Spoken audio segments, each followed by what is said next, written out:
Well, going to try to stick with the nautical theme here. Based on what happened the first race, I think we need to change it from the Sexton ship to the Sexton speedboat. Coming through the pack, pace was insane. Walk us through a little bit of each moto. First race, I actually ended up running over Jason in the first corner, so I was pretty much dead last. Came back to third, I was riding really well, had good speed. Second race, had good speed again. Just took me a little bit of time to get around Eli, and then made that pass, caught Cooper, but just couldn't get around him. And then third race was kind of wild. I got a good start, almost whole shot. Was behind Eli, made a mistake, fell over, and then I was starting to catch him again. He fell, so then gave me the lead.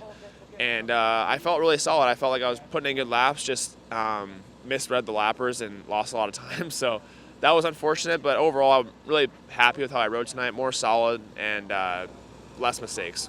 I would say you had one minor little tipper, the incident, the lapper thing. Yeah. I'm not going to burn Grant Harlan at the stake, but I might.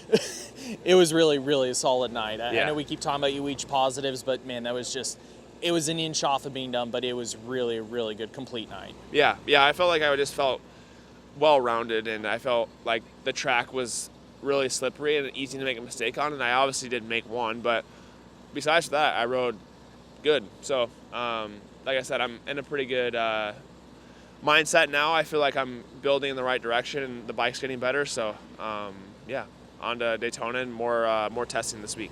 One I was real stoked on, the Dragon's back. I felt like earlier in some of the motos, you were maybe a little bit looser on the Dragon's back. You went jumping, and I think I saw you go back to skimming later, and you had it really under control. Like, as the conditions went away, I actually felt like a lot of places you got more consistent. You really figured it out. Yeah. So the first race, I was kind of jumping it. Didn't feel super controlled skimming just because the rut was so gnarly, and then I was getting a little bit of just dance on the Dragons, and then so I went to jumping, which was okay. And then second main event, I was jumping, and then I went back to skim and was hitting the Dragons back really well. Third race, the turn was just butchered, and I had to start going inside and jumping, which I felt good on. And then in the whoops, I felt like I was pretty consistent. They were really slippery and easy to make mistakes in, so overall, like I said, I felt solid, and I'm looking forward to more of this.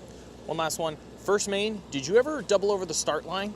No, I actually tried it on the hot lap in opening ceremonies and cased the crap out of it. So I'm like, no, I'm not doing it.